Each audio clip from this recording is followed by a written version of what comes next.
I'm Engineer S.A. Abdulaziz, MDCO, TCN. So tell us, sir, how many assets have you sold on behalf of the federal government, either to your personnel or to members of the public? I would like to state that Transmission Company of Nigeria was not involved in the sale of federal government landed properties. After the privatization, when PSC was privatized, all assets and liability were handed over to NEMCO. So because of that, TCN does not have any submission to make to this committee. NEMCO, can you attest to what my leader has said? It's not all the defunct PSCN assets and liabilities that were transferred to NEMCO. And my explanation in that regard is that the gazette that transferred the defunct PSCN assets, rights, obligations, employees were transferred to other agencies of government apart from NEMCO. That gazette also transferred some of those assets, liabilities, and obligations to what we have today as NEMSA, as at that time it was called Electricity Management Services, EMS. It also transferred some of those assets, liabilities, employees, rights, and obligations of the defunct PSCN also to NAPTIM. To NAPTIM, what is called the Nigerian National Power Training Institute. Okay. NAPTIM. Then some of those assets were also transferred to what is known today as NBET. So that gazette, that is popularly known as the transfer order, transferred those defunct PSCN assets and liabilities to these 4 agencies, including NEMCO. Each of these agencies that are mentioned also carried along what is referred to as a transfer instrument, and also a schedule highlighting the assets that were transferred to each of those agencies. NEMCO also had its own schedule of transfer from the defunct PSCN. That's the clarification and explanation I want to make, sir. With this presentation, in my opinion, it attests to the fact that there were no core landed assets gazetted or listed or transferred to TCN. PIC. Yes, sir.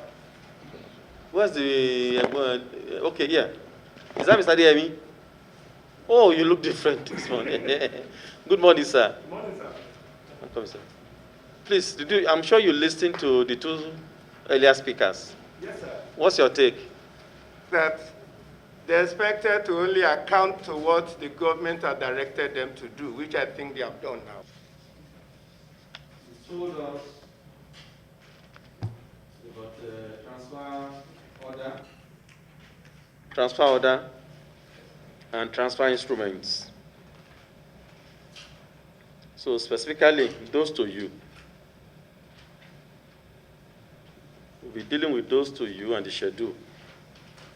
So out of the transfer order and transfer instruments to NEMCO, tell this parliament the total number of assets you have sold and the sum paid to CRF.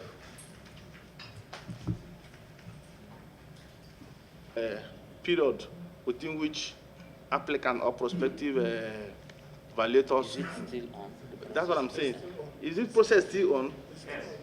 That is the process of determining the valuation. No, the process of determining those who are going to be involved in the valuation. Is it still on? Put off your mic.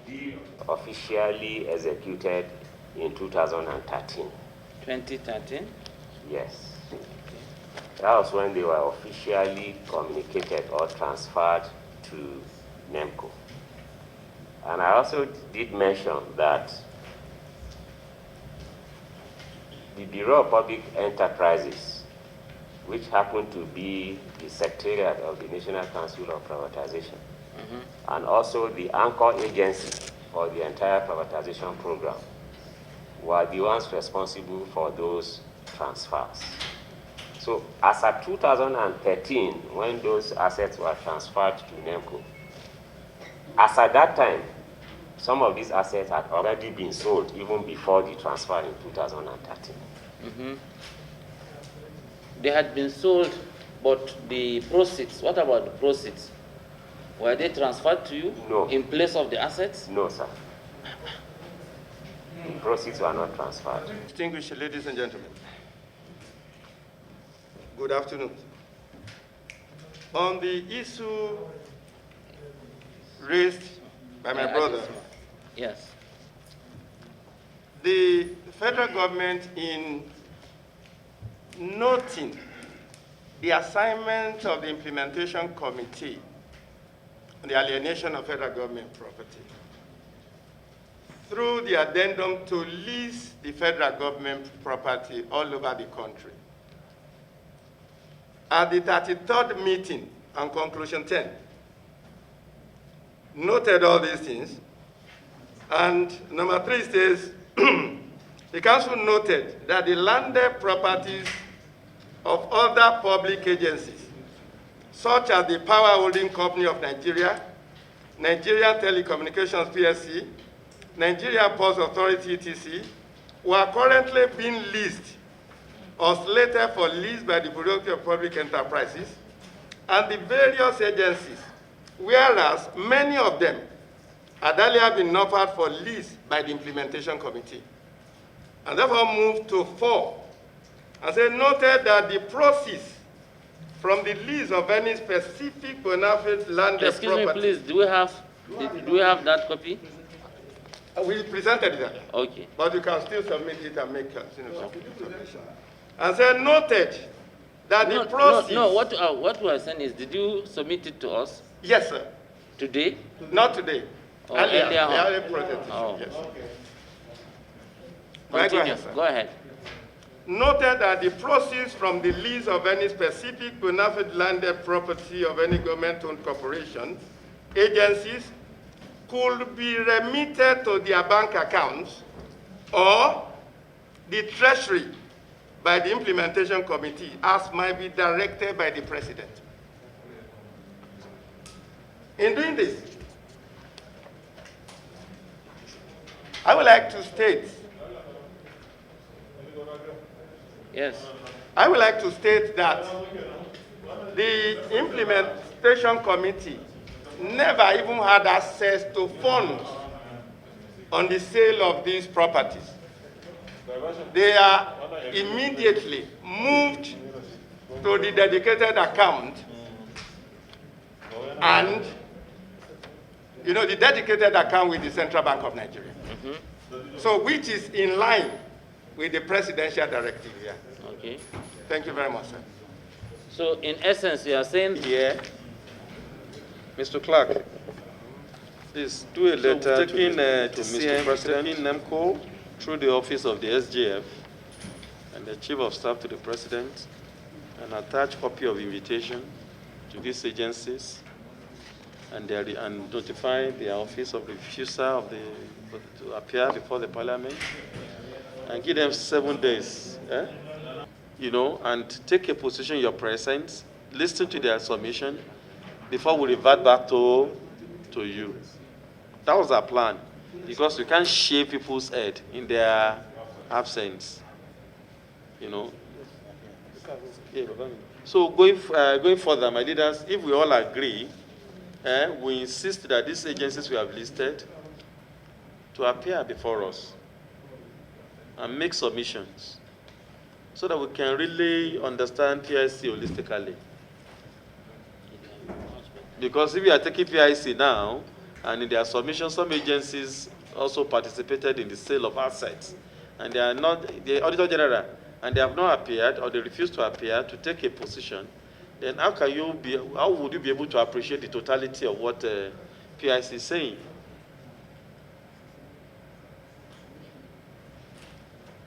So if we all agree, we might step PIC down until these other agencies appear before us and testify. Tell us records of all the assets they've sold. And then we'll now be able to understand the totality of the returns that has been made, that has been transferred to the CRF account. Based on the, if you recall, Accountant General of the Federation appeared here to show us various sums that will agree that they are not adding up, that they should go back and tidy up. So PIC, apology for asking you to, well, there's no need for apology. After all, you are here, and at least 2 agencies made useful testimony in your presence. Nostra. We have Nostra here. Can we please meet you? My name is Idris O. Musa, the Director General of the National Oil Spill Detection and Response Agency.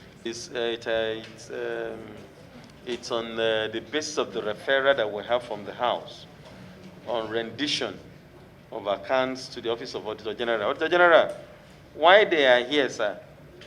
They are here to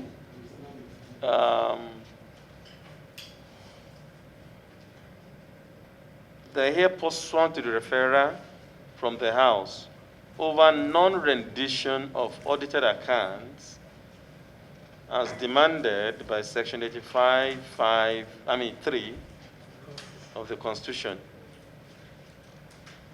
So MD, is it MD or DG? DG, sir, yes. It's a pleasure to have you here. Thank you, sir. So the House, upon inauguration, sir, took a motion on non-rendition of audited accounts by some agencies of government, particularly those that are non-treasury funded or partially, they refuse to render accounts to the government, to the Auditor General.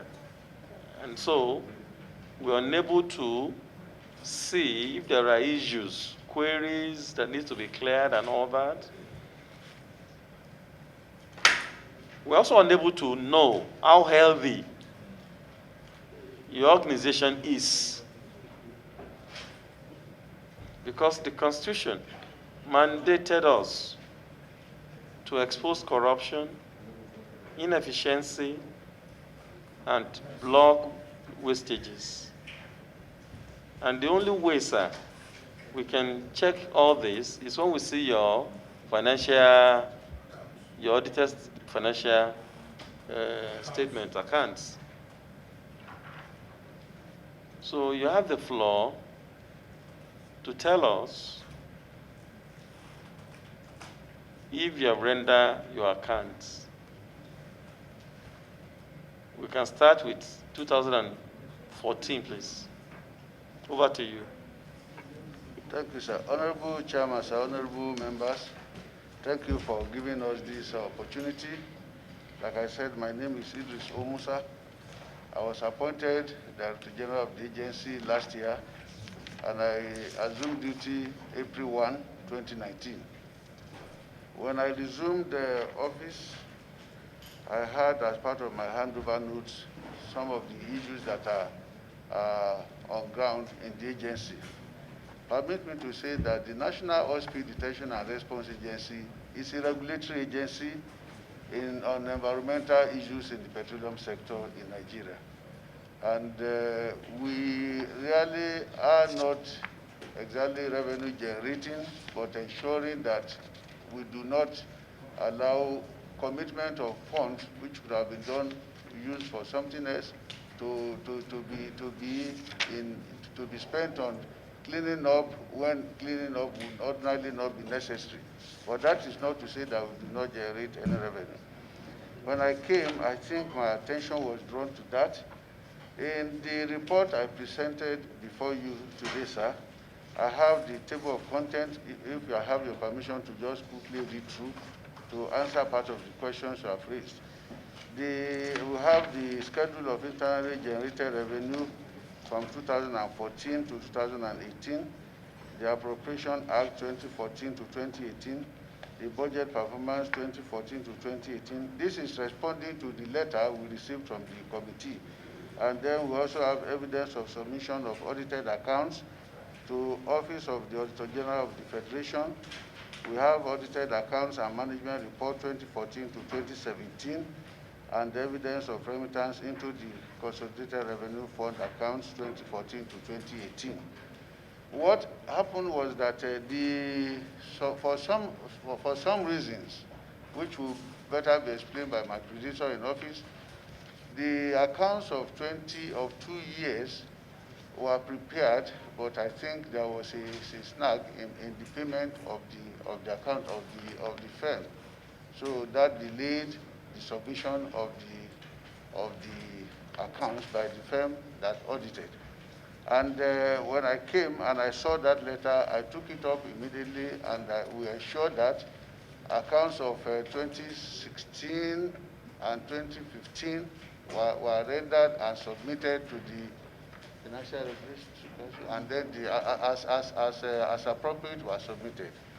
The 2 accounts that are outstanding now is 2018, 2019, which are being worked upon right now.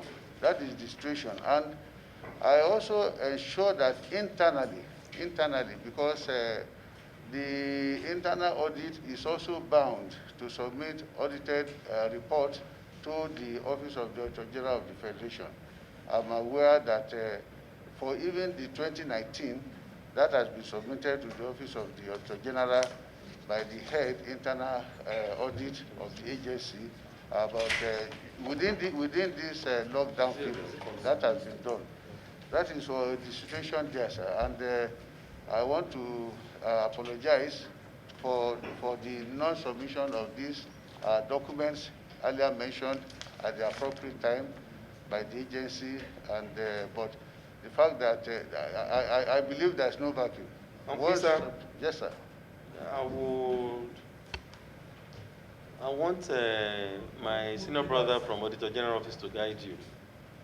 Non-rendition or late rendition of financial statements is a gross violation of the Constitution, as enshrined in Section 85(3)(b) of the Constitution of the Federal Republic of Nigeria, as amended 1999.